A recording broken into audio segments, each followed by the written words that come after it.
Көнүгүү иштөө. 254-көнүгүүгө көңүл бурабыз. Тексттен 77-78 бетти пайдаланып, заттын атын, сын-сыпатын, санын билдирген сөздөрдү таблицага жазабыз.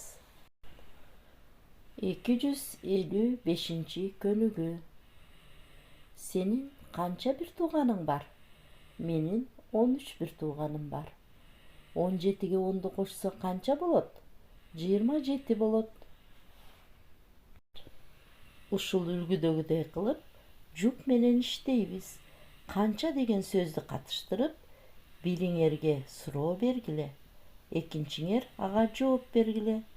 Кайрадан орун алмашып көргүлө. Кана балдар, баарыбыз биргеликте тынығуу жасап алалы.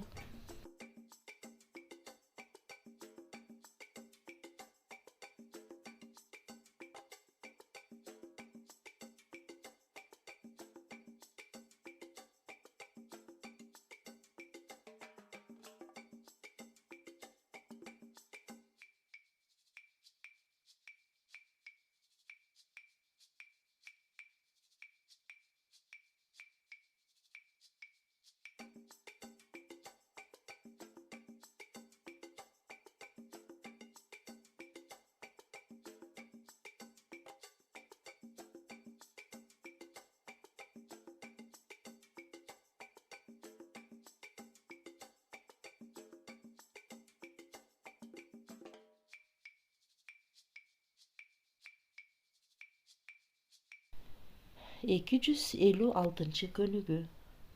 Сүрөт боюнча сүйлөмдөрдү түзүп, санды билдирген сөздөрдүн астын сызабыз.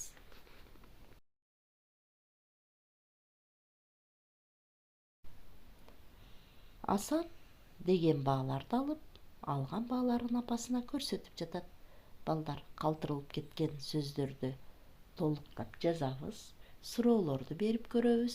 Канча деген суроого жооп берген сөздөрдүн астын сызабыз. Бала басып бара жатып, колдорун көтөрүп, саламдашып жатышат. Бул жерде дагы калтырылып кеткен сөздөрдү толуктап жазабыз. Канча деген суроого жооп берген сөздүн астын сызабыз.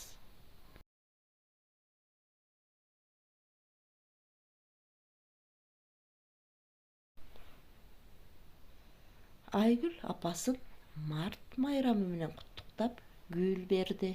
Кана балдар, сүйлөмдү толуктайбыз.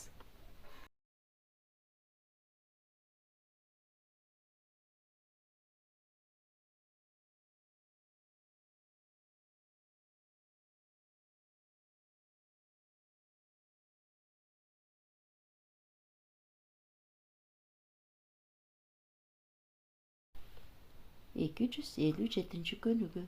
Сандарды сөз менен туура, таза жазгыла. Сөз айкаштарын түзгүлө. Балдар, бул жерде ар бир сандан кийин ынчы мүчөсү тургандыгына көңүл бурабыз. Сөз менен жазганда 19 деп жазсак туура болобу? Ооба балдар, ынчы мүчөсү турса 19 деп жазганыбыз туура. Балдар, эгерде цифрадан кийин ынчы мүчөсү жок болсо 19 деп жазылат. Эми силер менен биргеликте сөз айкаштарын түзөбүз. 19-үй, 19-парта жана башка ушул сыяктуу кылып сөз айкаштарын түзгүлө.